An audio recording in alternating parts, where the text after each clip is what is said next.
Ek het 'n jong vriend en 'n slim vriend wat vanmôre saam met my hier voor gaan kom kuier. So ek wil hê dat my jong vriend en my slim vriend vorentoe kom. Johan, sal jy en Wysnees vorentoe kom asseblief? Hy het die week saam met hulle gekuier. Kan nie wag om te hoor wat hy gaan vertel vir my later nie. Hallo Johan. Welkom hier voor. Johan, weet jy wat is hierdie? Soos wat lyk dit vir jou? Wysnees, weet jy wat is hierdie? Wat is dit? Lyk dit vir jou soos 'n slot? Jy's 100% reg. Baie geluk. Hierdie is 'n slot. Vanmôre het ek hier 'n slot wat ek in my hand vashou. Nou hierdie slot, julle hou nie van slotte nie, nê? Dink net hoe lekker sou dit gewees het as die Snoepie nie 'n slot gehad het nie. Dan kon jy elke dag by die skool net gegaan het, die deur oopgemaak het, koeldrankie gevat het, dalk 'n pakkie van daai chippies. Dit sou lekker gewees het, nê? Nou, hoekom gebruik ons 'n slot, Johan en Wysnees? Wat dink julle, hoekom gebruik ons hierdie slot? Om goed toe te sluit. Nou, wat se goed wil ons toesluit? Kluise, ja. Ons huise. Goed wat vir ons belangrik is, nê? So, ons gebruik gewoonlik 'n slot en 'n ketting om iets toe te maak wat vir ons belangrik is, iets wat ons nie wil hê moet wegraak nie, iets wat ons wil beskerm. Dit sit ons agter 'n slot. Agter slot en grendel sê hulle mos. So, ek wil nou vir julle twee vra. Wat dink julle is belangriker as 'n selfoon, as 'n tablet? Wat is belangriker as ons geld? Wat is die belangrikste ding wat ons eintlik moet toesluit? Wat is belangriker as al daardie ander goed wat ons moet toesluit? Wat sal jy sê, Johan? Wat dink jy moet ons toesluit? Moet ek vir jou 'n klou gee? Dit sit hierso. Wat sit hier? Ons harte, nê? Die Bybel sê vir ons, bewaar jou hart. Die Bybel kom sê eintlik vir ons, ons moet ons harte kom toesluit. Nou, dit is baie belangrik, want as ons harte nie gaan toesluit nie, gaan daar goed in ons harte kom wat nie daar moet wees nie. Nou, wat se goed moet nie in ons hart wees nie? Weet jy? Die duiwel, nê? Hy mag nie in ons hart wees nie, want as hy in ons hart is daar goed soos kwaad praat van ander mense in ons hart, dan praat ons lelike woorde wat ons gebruik. As die duiwel hier in ons hart is, of as ons hart oop is vir enige iets, dan gaan ons lelik wees met ons maatjies, ons gaan jok, ons gaan jaloers wees, en God wil nie dit hê nie. God wil hê ons moet ons harte toesluit, ons moet ons harte bewaar. Nou weet jy wat gebeur, as ons harte ooplos? Jy was mos daar gewees toe pappa die mielies geplant het, nê? Dit was mos daai mieliepit, wat ons in die grond insit, met die planter. En toe jy die volgende dag gaan kyk, toe staan die mielie so hoog. Nee, dit vat mos 'n lang tyd, amper 'n week. Nou wanneer ons harte oop is, dan is daar seker goed wat in ons harte inkom. En dan is dit soos 'n saadjie wat ons plant. Ons gaan aanvanklik dit nie sien nie. Ons gaan aanvanklik nie weet wat gaan gebeur nie. Maar oor die tyd dan begin hierdie goed te groei. En dis wat nie moet gebeur nie. Die Here wil nie hê hierdie goed moet in ons harte wees nie. Nou as ons kyk na hierdie slot, moet daar 'n sleutel wees. Nou, hulle het nie vanoggend vir my die sleutel gebring nie. Ek mag sekerlik die sleutel hê van hierdie slot nie. Ek weet nie hoekom nie. Nou wie dink jy, Johan, moet ons harte se sleutel hê? Jesus. 100% reg. Gee nou vir my vispomp, mooi. Jesus moet die sleutel van ons harte hê, van die slot van ons hart. Hoekom? Hoekom moet Jesus hom hê? Want as ek hom self gaan hê, gaan ek hom oopsluit van enigiets wat ek hom voor wil oopsluit. As my maatjie hom gaan kry, gaan hy hom wil oopsluit. Of as my vriende of mamma en pappa, nee, hierdie slot van ons harte se sleutel moet by Jesus wees. En daarom wil ek hê, almal, waar is al die kinders? Staan gaan almal van julle op die banke. Die van julle wat kan, staan op die banke. Nie as jy nou graad 11 is om op die bank te staan nie. As jy langer is as jou ma terwyl sy sit, moet jy nie op die bank staan nie. Goed, nou gaan ons almal die volgende kliphard sê. Jesus het die sleutel van my hart. Kom ons sê dit. Jesus het die sleutel van my hart. Kom ons sê dit weer. Jesus het die sleutel van my hart. Kom ons, die hele gemeente, kom ons almal sê dit. Jesus het die sleutel van ons hart. Vriende, julle kan sit. Groot en klein, Die grootste geveg daar buite is die geveg vir die hart. Dis die stryd wat ons hier binne in ons het. En dis die stryd vir die hart. Kom ons raak vir 'n oomblik stil. Kom ons vra die Here om vir ons rustig te maak, vir ons kalm te maak. Kom ons gee vir die Here die geleentheid om ons ook voor te berei op dit wat hy vanmôre hier vir ons wil sê. Dankie, ek kan gesit.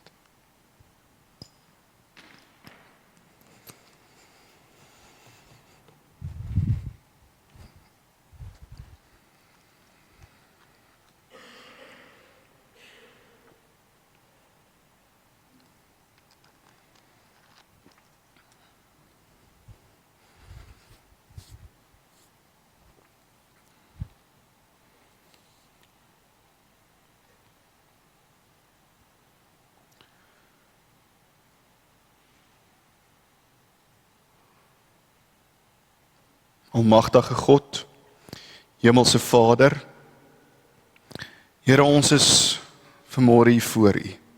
Ons sit hier, Here, en ons sit hier in afhanklikheid. Here, U is die een wat die son laat opkom vandag. Here, U is die een wat ons oë laat oopmaak het. Here, U is die een wat vir ons nuwe krag en nuwe moed gegee het vir hierdie dag. Vader, wanneer ons vanmôre hier sit, Here, is ons dankbaar om hier te kan wees. Here, ons bid dat U ons gedagtes gefokus sal hou. Here, laat U ons gedagtes sal oopmaak vir dit wat U ook vanmôre vir ons wil sê. Here, dankie dat ons ook na U toe kan kom vanmôre. As gebroke mense. As mense met seer. Mense wie se harte stikkend is. Mense wie se harte vuil is. Mense wie se harte dalk nie op die regte plek is of in die regte plek is nie. Vader, dankie dat ons weet dat die woord het deur die werking van die Heilige Gees die mag en die geleentheid ook vanmôre om vir ons nie net ons harte te kom verander nie, maar om vir elkeen van ons ook 'n nuwe hart te gee. Dankie dat dit ons gebed mag wees vanmôre. Amen. Marcus Luttrell was 'n Navy SEAL gewees. Nou in 2005 was hy in 'n hewige stryd en 'n hewige geveg gewees. Hy het hierdie geveg oorleef, maar 3 van sy vriende het gesterf in hierdie geveg. Nou, hy het amper vir 11 kilometer ver gekruip met 'n rug wat gebreek was en 'n klomp skietwonde aan sy lyf. 'n Paar dae later is hy toe deur een van die inwoners, plaaslike inwoners, is hy gekry en so is sy lewe toe gered.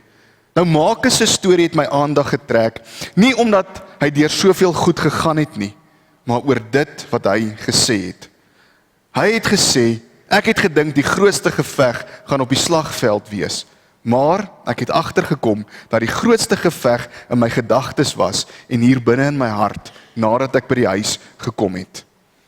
Dink net gou vir 'n oomblik aan dit. Daardie gedagte van, ek moes dan saam met my vriende eintlik gesterf het. Hoekom is ek die enigste een wat oorleef het? Daardie posttraumatiese stres wat hy beleef het, bitterheid, kwaad wat hy binne in hom gehad het. Dit het hom amper sy lewe en sy huwelik gekos. En Marcus het geweet hoe om te veg. Dis waarvoor hy geleer het. Soos wat ek geleer het om 'n dominee te wees en jy geleer het om onderwyser te wees of 'n boer te wees, so het hy geleer om te veg. Dit was sy professie gewees. Hulle het vir hom geleer hoe om in moeilike omstandighede op te tree. Hulle het hom geleer hoe om die vyand te gaan uithaal. Hy het geleer om te kan oorleef in plekke waar jy nie eintlik kan oorleef nie. Hy het geleer hoe om pyn te hanteer, pyn waaraan ons nie eers kan dink nie. En tog het hy geleer dat die grootste geveg nie die een was op die slagveld nie, maar dat die grootste geveg die een was wat hier binne in hom was. En vriende, dis hoekom ek so verskriklik opgewonde is oor vanmôre. Dis hoekom ek opgewonde is om hier voor te kan staan, die woord saam met julle te kan oopmaak, die woord te kan lees, te kan leer en saam te kan verander. So ons kyk vandag na hoe kan ons veg vir ons hart. Ons sê dis 'n stryd om die hart. Nou vriende, hierdie is baie belangrik. Hierdie is so belangrik en maak as 'n storie kom herinner ons dat as ons nie gaan veg vir ons hart nie, ons kan mos vir alles veg hier buite. Ons is sterk genoeg, hard genoeg om vir alles te veg rondom ons, maar as ons nie gaan veg vir ons harte nie, gaan ons dit wat die belangrikste is, verloor. En vriende, julle weet waarvan ek praat. By die werk gaan dit met jou goed. Jy is sterk, jy is suksesvol in jou werk, maar as jy by jou huis kom, voel jy leeg. Mense kyk na jou, dit lyk of jy glimlag, dit lyk of dit goed gaan met jou in jou lewe, dit lyk of jou omstandighede lekker is, maar daar by die huis waar niemand jou kan sien nie, is jy vol angs en vol vrees. Elkeen van ons ken daardie geveg wat hier binne in ons gebeur. En hier is my gebed vandag. My gebed is vandag dat ons hierdie woorde sal hoor, dat ons eerstens sal luister, dat ons dit sal hoor en dat ons hier sal uitstap en so sal gaan leef, dat ons dit sal gaan toepas by ons huise. Kom ons lees Spreuke 4 vers 23. Wees veral versigtig met wat in jou hart omgaan, want dit bepaal jou hele lewe. Ek gaan vir ons die 1933 vertaling ook lees. Hoor wat sê dit? Bewaak jou hart meer as alles wat bewaar moet word, want daaruit is die oorspronge van die lewe. Die Nuwe Lewende vertaling sê, bo alles, wees versigtig met wat in jou hart aangaan.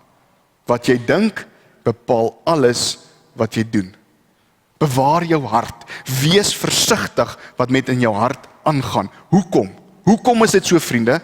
Want alles wat tans vir jou in jou lewe belangrik is, dit kom uit die hart uit. Dit gebeur alles hier rondom die hart. Nou ons verstaan dit nie alles mooi nie, maar alles begin by die hart.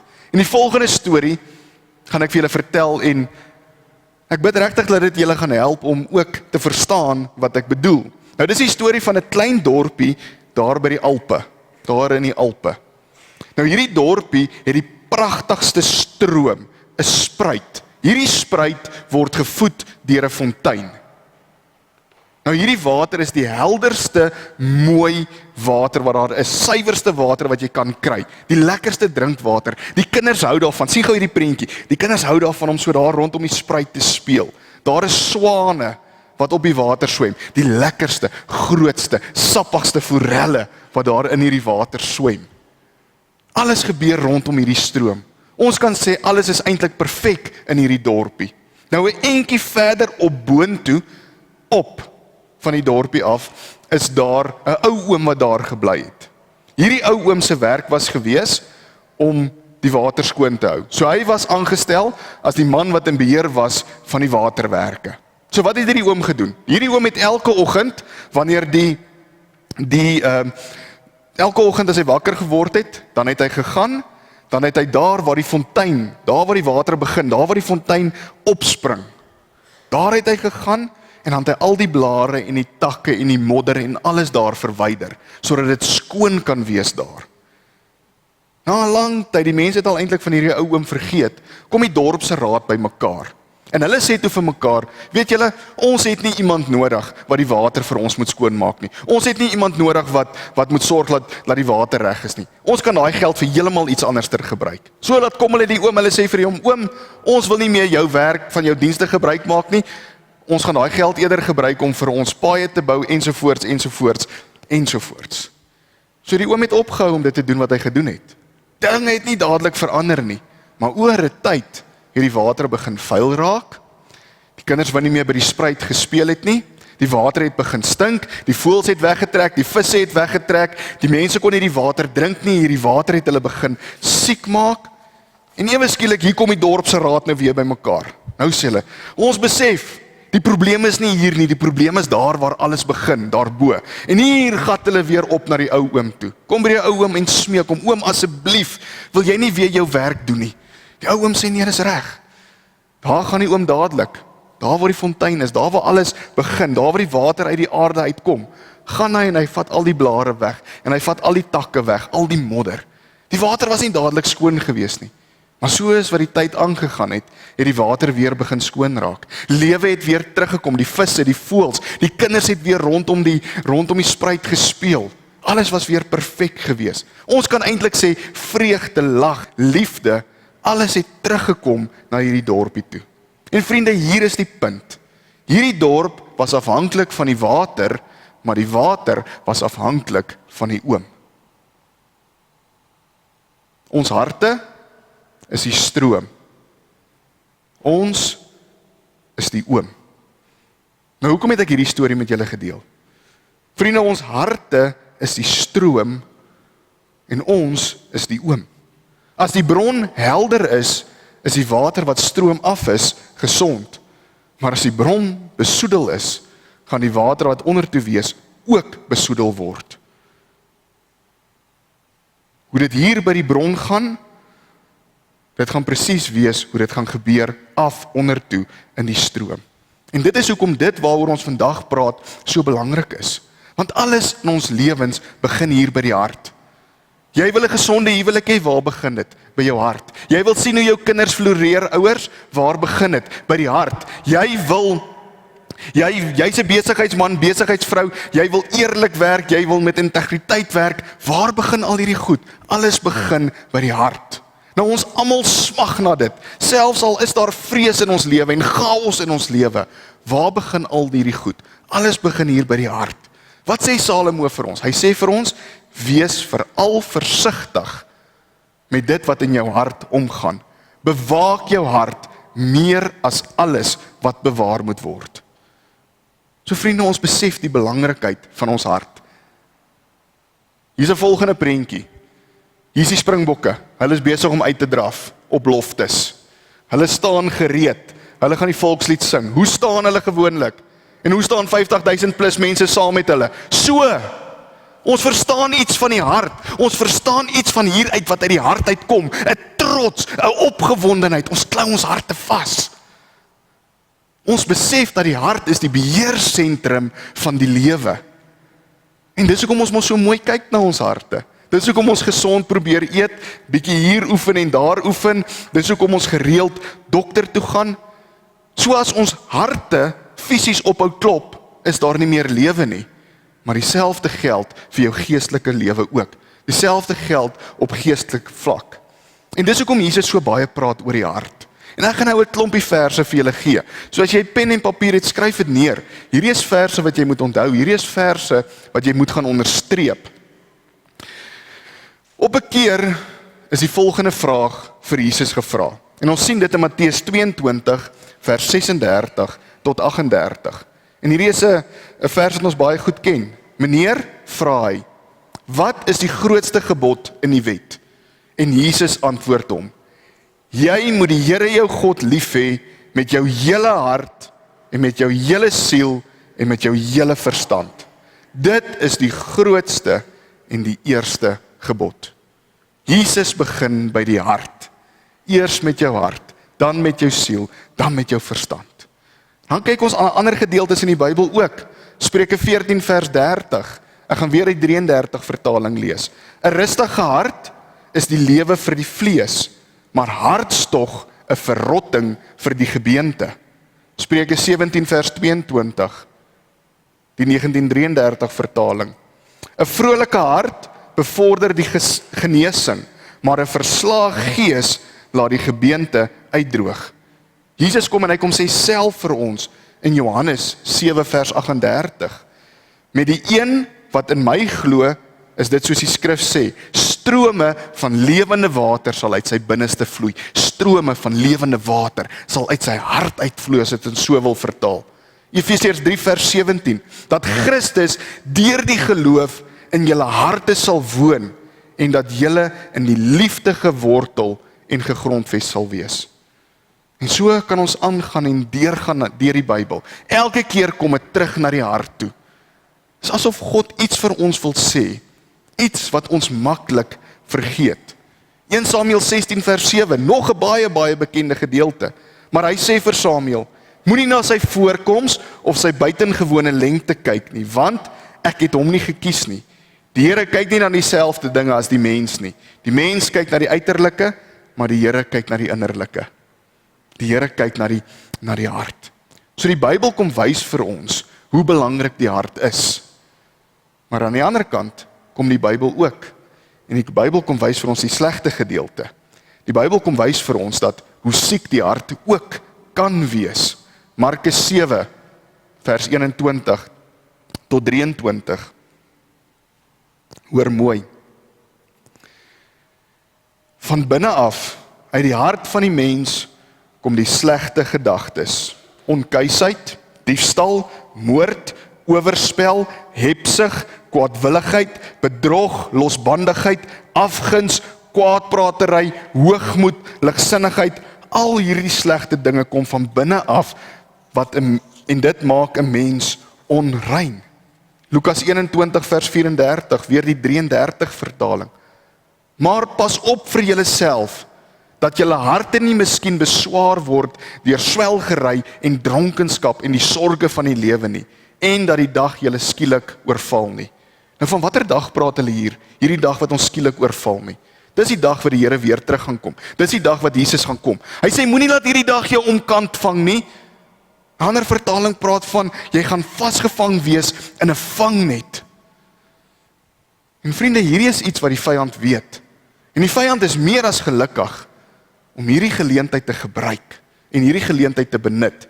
Nou in 1775 was daar 'n Britse fort gewees wat oor Lake Champlain uitgekyk het. Hierdie fort het dik mure gehad en stewige deure. Daar was meer as 100 kanonne rondom hierdie fort gewees om hierdie fort te beskerm. Die mense het gesê dis onmoontlik om hierdie fort in te neem en hierdie fort oor te neem, om hom te infiltreer en om hulle eie te maak. Mense het gesê dis onmoontlik. Die 10de Mei 1775 is daar 'n groep Amerikaanse soldate, 'n klein groepie Amerikaanse soldate, maar hulle was baie slim geweest. Hulle het 3 uur daardie oggend stil oor die koppie gekruip. Hulle het rondom die fort beweeg en raai wat sien hulle? 'n Sydeur wat nie gesluit was nie. Hulle het ingegaan by daai sydeur, almal omkant gevang wat daar was, nie een skoot geskiet nie, en hulle het daai hele fort hulle eie gemaak. Die sterkste mure in die wêreld beteken niks as jy nie die deure beskerm nie. Die sterkste mure in die wêreld beteken niks, 0, as jy nie die deure gaan beskerm nie. Een van die sterkste forts is ingeneem net omdat iemand dit nie belangrik geag het om die deure te beskerm nie. So hoe lyk dit in ons lewens? Jou vyand gaan nie kom hier by jou voordeur en sê, "Wah, hier is ek nie." Wat gaan jou vyand kom? Jou vyand gaan hier langs die kant kom, hier by 'n sydeur. Jou vyand gaan hier kom en hy gaan deur 'n deur van jou hart kom en hy gaan so inbeweeg en hy gaan goed by jou begin fluister. Hy gaan so jou oorval. Ons vyand is slim. Hy bestudeer ons. Hy ken jou. Hy weet wat is jou swakpunte. En ons vyand weet ons is te sterk. Hy weet ons is te slim. So hy gaan nie net sommer eendag na jou toe kom en sê, vandag is die dag wat jy jou gesin moet afskeep nie. Hy gaan nie net eendag by jou opdag en sê, vandag is die dag wat jy ontrou moet wees aan jou man of jou vrou nie. Hy gaan nie net na jou toe kom en sê, vandag is die dag wat ons saam God een kant toe gaan skeep nie. Hy gaan nie net by jou opdag en sê, vandag is die dag wat jy moet begin met 'n verslawing nie. Dwelms en drank en pornografie, dobbel, noem al daardie goed op. Hy gaan nie net sommer so reguit na jou toe kom nie. Nee. Hy gaan kom deur 'n hart, deur 'n deur van die hart wat nie beskerm word nie. Hy gaan goed vir jou fluister. Goed soos steek daardie ding weg. Steek daardie gewoonte weg. Moenie laat iemand weet van daardie gewoonte nie. Hou dit 'n geheim. Niemand hoef te weet van dit nie. Hy gaan na jou toe kom en hy gaan vir jou sê, bitterheid. Vergeet van bitterheid. Los die bitterheid. Bly bitter. Moenie wil vergewe nie. Vergeet daarvan. Hy gaan na jou toe kom en hy gaan vir jou sê, weet jy wat? Dis nie so erg nie. Jy kan maar elke dag vir 'n man of 'n vrou 'n boodskap stuur wat nie jou man of jou vrou is nie. Hy gaan vir jou sê, dis nie so erg nie, dis onskuldig. Julle ondersteun mekaar, julle is emosioneel daar vir mekaar. Stuur maar vir mekaar boodskappe, hoor hoe gaan dit met mekaar? Daar's niks verkeerd daarmee nie. Dis onskuldig, julle is daar om mekaar te ondersteun. Hy gaan goed in jou hart kom fluister soos, weet jy, as mense gaan weet wie jy werklik is, gaan hulle nie van jou hou nie. Hy gaan goed kom fluister soos,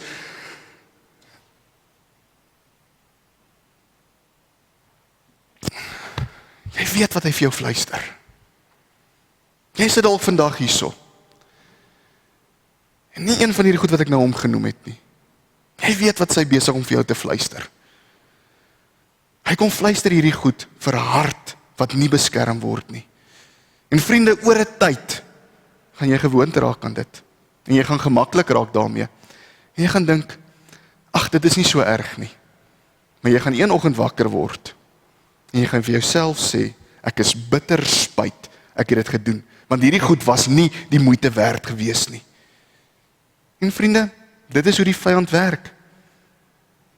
Dit is hoe hy is. Hy weet ons is vatbaar vir sonde. Hy weet hoe vatbaar ons harte is. En dis al die slegte nuus wat ek nou gepraat het. Maar daar is goeie nuus. En die goeie nuus is altyd beter as die slegte nuus. Esegiel 36 vers 26 sê hy, ek sal vir julle 'n nuwe hart en 'n nuwe gees gee. Ek sal die kliphart uit julle liggaam uithaal en julle hart van vleis gee. Hierdie is goeie nuus. Hy sê nie net ek gaan vir jou 'n beter hart gee nie. Hy sê nie net ek gaan vir jou hart kom gee wat reggemaak is nie. God sê ek gaan vir jou 'n hart gee, 'n nuwe hart en 'n nuwe gees. En dit, vriende, dit is die krag van die kruis. Dag toe Jesus aan die kruis gehang het Jesus al ons sondes in sy hart ingeneem. En hy het vir ons 'n hart kom gee wat reg is voor God. So wanneer Jesus vir jou 'n nuwe hart gee, dan begin dinge in jou lewe verander. Jy begin anders te dink, jou lewe verander. Dit wat vroeër vir jou niks beteken het nie, dit begin nou vir jou iets beteken. Jy begin 'n dieper besef kry oor sekere dinge in die lewe. Jy was op 'n stadium oukei gewees daarmee dat die wêreld se gedagtes en die wêreld se geraas jou wegsleep en wegvat. Maar Jesus kom en hy sê, weet jy, ek kom gee vir jou 'n nuwe hart. Jou gedagtes word God se gedagtes. Jou begeertes word God se begeertes. Dit wat God se hart seermaak, sal jou hart begin seermaak. Maar hierdie goed gaan nie oornag gebeur nie. En hier is iets wat ons moet hoor. Vriende, ons gaan nie perfek wees aan hierdie kant van die hemel nie. Hoor jy? Ons gaan nie perfek wees aan hierdie kant van die hemel nie. Maar as jy 'n nuwe hart het en jy het 'n nuwe gees, gaan dit jou aanmoedig om nie meer sonde te doen nie. Dit gaan jou aanmoedig om jou lewe te verander. Dit gaan jou aanmoedig om anderster te leef. En jy sit dalk vanmôre hier en jy dink by jouself, dit is wat ek nodig het. Ek het hierdie nodig. Ons het aan die begin van die jaar gekom en gesê, wow, kom ons pause net vir 'n oomblik. Kom ons gee vir God die geleentheid om in my lewe in te kom. Kom ons gee vir hom die geleentheid om my te kom stil maak en te kom rustig raak. En dit het gebeur. Jy het dit gedoen. Dis wonderlik. Maar jou gedagtes bly raas. Daar bly hierdie geraas hier in jou gedagtes. Jy het gesê ek maak plek vir die woord in my lewe. Jy het tyd op sy gesit. Jy's besig om Bybel te lees. Maar soms vang die tyd jou. En jy mis dit. Jy het besef hoe belangrik 'n tafel is en dat jy 'n tafel nodig het. 'n Tafel waar plek is vir Jesus, 'n tafel waar sekere goed gebeur in jou lewe. Jy besef die belangrikheid van dit. Maar sekere goed gebeur net nie. Jy sit dalk al vandag hier, so en dit voel vir jou, jy is al hoe lank besig om hierdie stryd te veg vir jou hart. Jy beklei so hard vir jou hart, maar dit voel vir jou jy wen nie. Ek wil vandag vir jou sê, Jesus veg vir jou. Jesus veg vir jou. En weet jy, Jesus het nog nooit 'n geveg in sy lewe verloor nie. Jesus veg nie net vir jou nie, Jesus nooi jou om saam met hom te kom veg. Elkeen wat vandag hierso sit, en dit voel vir jou, jy staan so alleen. Hoor mooi hierdie woorde. God veg vir jou. God veg saam jou. Nou, hoe laat ons toe dat God vir ons harte veg? Hoe laat ons toe dat Jesus saam met my vir my hart veg? Die Bybel sê vir ons, jy moet hoor en jy moet dit glo. Glo jy dat Jesus vir jou sondes aan die kruis gesterf het? Glo jy dit vanmôre? Glo jy dat Jesus Christus nie net gesterf het nie, maar begrawe is, uit daai graf opgestaan het en die dood vir ewig oorwin het? Glo jy dit? As jy dit glo, is jy bereid om jou rug te draai op jou ou lewe en die nuwe pad te stap wat Jesus vir jou gee. As jy dit glo, dan is jy bereid om vir Jesus te sê, hier is ek. Ek soek 'n nuwe lewe. Ek soek 'n nuwe gees. Dalk moet jy met Jesus begin praat oor dit. Nie net nog 'n hart nie. Nie net nog 'n pleister op 'n seerplek nie. Nie net 'n hart wat bietjie reggemaak is nie. Dalk moet ons juis met Jesus begin praat oor 'n hart, 'n nuwe hart en 'n nuwe gees. Dalk is dit een van daai gesprekke wat jy met jou man moet hê of met jou vrou moet hê. Dalk is dit een van die gesprekke wat jy juis met jou kinders moet hê. Vir 'n oomblik net sê, pappa is nie so sterk soos wat ek lyk nie. Pappa kan nie alles alleen veg nie. Mamma is nie so sterk nie. Ek het iemand nodig wat saam met my veg. Ek het 'n nuwe hart nodig. Deel dit dalk met 'n vriendin of met 'n vriend. Sê vir daai persoon, hier is die pad wat ek wil stap. Ek wil hê Jesus moet vir my 'n nuwe hart kom gee. Bid saam met my, ondersteun my.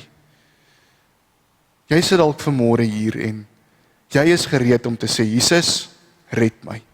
Jy is gereed om te sê, Jesus, ek is op pad terug na U toe. Vriende, ek wil vandag vir jou sê, sit jou vertroue in die een wat die graf en die kruis oorwin het. Sit jou vertroue vandag in die een wat die graf vir jou oorwin het. Die vyand gaan kom. Die vyand gaan 'n plek soek om in te kom. Die vyand gaan hier deur die sydeure van jou hart wil kom. Maar vat Jesus se hand. Hou hom styf vas. Want hy veg saam met jou en veg saam met Jesus vir jou hart. Vat Jesus se hand en gaan veg saam met Jesus vir jou hart. Hierdie is 'n oomblik waar dit 'n gesprek is tussen jou en Jesus. Ek gaan vir jou geleentheid gee om stil te raak. Praat met hom oor die hart. Wat is hier binne in jou hart? Wat is dit wat moet verander? Waar is die plek wat jy vir die Here moet sê, nie ek nie. Ek soek 'n nuwe ene. Ek kan nie meer nie. Gee jou geleentheid om stil te raak.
Here, as ons hier stil raak, Vader,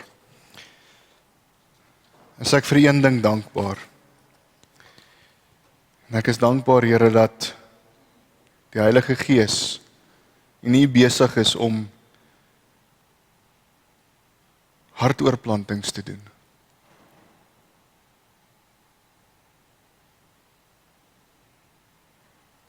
Here het elke gebed gehoor.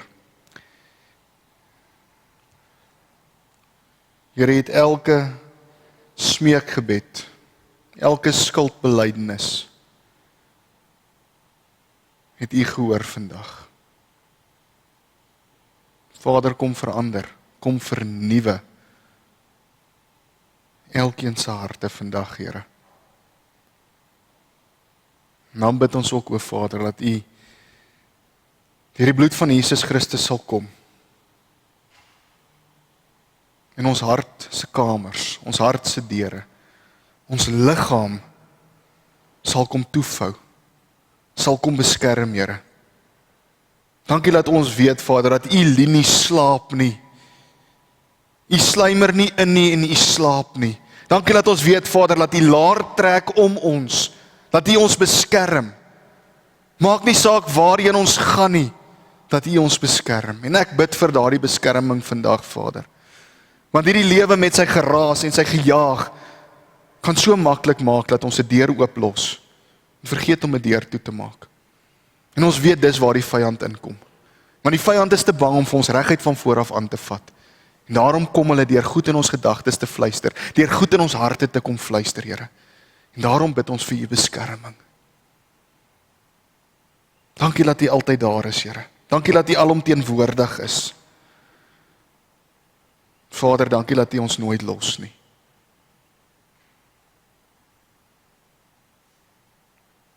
Dankie dat ons die volgende, daar waar ons sit, ook hardop kan bely. Ek glo in God die Vader, die Almagtige, die Skepper van die hemel en die aarde, en in Jesus Christus, sy eniggebore Seun, ons Here, wat ontvang is van die Heilige Gees, gebore is uit die maagd Maria, wat gelei het onder Pontius Pilatus, gekruisig is, gesterf het en begrawe is, en ter helle neergedaal het, wat op die 3de dag weer opgestaan het uit die dode, wat opgevaar het na die hemel, en sit aan die regterhand van God, die Almagtige Vader, van waar hy sal kom om te oordeel, die wat nog lewe, en die wat reeds gesterf het. Ek glo in die Heilige Gees, ek glo in 'n heilige, algemene Christelike kerk, die gemeenskap van die heiliges, die vergewing van sondes, die opstanding van die vlees, en 'n ewige lewe. En ons almal sê saam, Amen.